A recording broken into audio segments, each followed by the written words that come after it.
വയനാട്ടിൽ നിന്നുള്ള വാർത്തയിലേക്ക് പോവുക. ആദ്യം നമ്മൾ വയനാട്ടിൽ കടുവയെ പിടിച്ചു എന്നുള്ളതാണ് ഏറെ ആശ്വാസകരമായ വാർത്ത.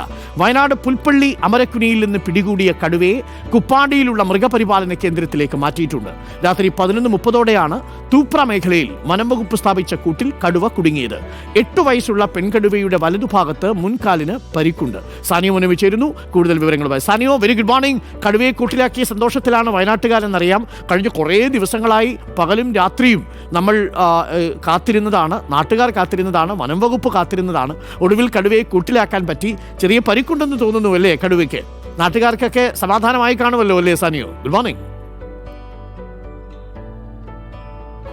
Good morning doctor Arunkumar. ഏതായാലും നാട്ടുകാർക്ക് വലിയ സമാധാനമായി എന്നുള്ളതാണ്. കഴിഞ്ഞ ഒരു ദിവസം ആ പ്രദേശത്ത് പോകേണ്ടി വന്നിരുന്നു ജോലിയുടെ ഭാഗമായി. അങ്ങനെ അമരക്കുനിയിലെ ആളുകളുടെ ഒരു പേടി, അവരുടെ ഒരു അവസ്ഥ, ഇതൊക്കെ കണ്ട് നേരിട്ട് മനസ്സിലാക്കിയതാണ്. ഇന്നലെ രാത്രി ഒരു 11:30 കൂടിയാണ് കടുവ കൂട്ടിലാകുന്ന സാഹചര്യം ഉണ്ടായത്. 8 വയസ്സുള്ള കടുവയാണ്.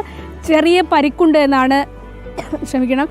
പരിക്കുണ്ട് എന്നാണ് വെറ്റിനറി സർജൻ ഡോക്ടർ അരുൺ സക്കറെ ഇന്നലെ തന്നെ നമ്മളോട് സംസാരിച്ചപ്പോൾ പറയുന്നുണ്ടായിരുന്നു. അദ്ദേഹം ഇന്നലെ ലൈവിലൊക്കെ സംസാരിക്കുന്നുണ്ടായിരുന്നു.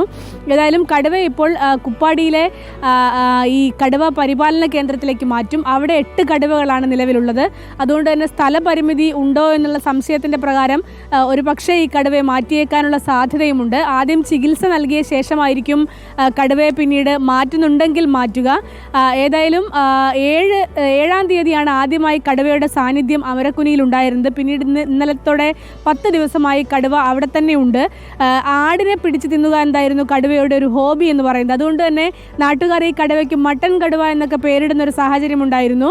ഏതായാലും 5 ആടുകളെയാണ് ഈ കടുവ ദിവസങ്ങളോളമായി പിടിച്ചു നിന്ന ഒരു സാഹചര്യം ഉണ്ടായിരുന്നത്. 3 കൂടും 23-ലേറെ ക്യാമറകളും സ്ഥാപിച്ചിട്ടും പിടികൂടാൻ കഴിഞ്ഞില്ല. ഇന്നലെ ഒടുവിൽ 11 മണിയോടുകൂടി ഒരു കാറിൻ്റെ ഡാഷ് ക്യാമിൽ പോലും ഈ കടുവയുടെ ദൃശ്യങ്ങൾ പതിയുന്നൊരു സാഹചര്യം ഉണ്ടായിരുന്നു.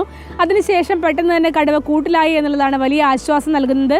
ഇന്നലെ രാത്രി ഏറെ വൈകിയാണ് കടുവ കൂട്ടിലായത്. അതിനുശേഷം ഏറെ വൈകി കുപ്പാടിയിലെ കടുവ പരിപാലന കേന്ദ്രത്തിലേക്ക് കൊണ്ടുപോവുകയും ചെയ്തു. ഡോക്ടർ അരുൺകുമാർ, എന്തായാലും നാട്ടുകാർക്ക് സമാധാനമായി. അതേസമയം തന്നെ കുറേ ആടുകളെ ഈ കടുവ അവിടെ പിടിച്ചിരുന്നു. കെണിയിൽ ഈ കൊടുക്കാൻ വേണ്ടിയിട്ട് കൂട്ടിൽ ആടിനെ വെക്കും. പക്ഷേ ഈ കടുവയാണെങ്കിൽ കൂട്ടിക്കയറില്ല. ഒടുവിൽ ഗത്യന്തരമില്ലാതെ സഹികെട്ട് പലപ്പോഴും അങ്ങനെയാണ്. കടുവയ്ക്ക് വേട്ടയാടാൻ കഴിയാതെ വരുമ്പോഴാണ് കടുവ നാട്ടിലേക്ക് ഇറങ്ങി ഈ ആടിനെയും പശുവിനെയും ഒക്കെ പിടികൂടാൻ ശ്രമിക്കുന്നത്. അപ്പം അതിന് പരിക്കുണ്ടായിരുന്നു എന്നുള്ളത് ഇപ്പോൾ സാനിയോ മുനവി റിപ്പോർട്ട് ചെയ്തതുപോലെ വളരെ കൃത്യമാണ്. വലതുഭാഗത്തെ മുൻകാലിലാണ് പരിക്കുള്ളത്. ഇന്നലെ നമ്മൾ വൈകുന്നേരം പുറത്തുവിട്ട ദൃശ്യമുണ്ട്. കാറിലൂടെ ഒരാൾ സഞ്ചരിക്കുന്ന സമയത്ത് അതിൻ്റെ ഡാഷ്ബോർഡിൽ ഈ കടുവ റോഡ് കടന്നു പോകുന്ന ദൃശ്യങ്ങൾ പതിഞ്ഞിരുന്നു.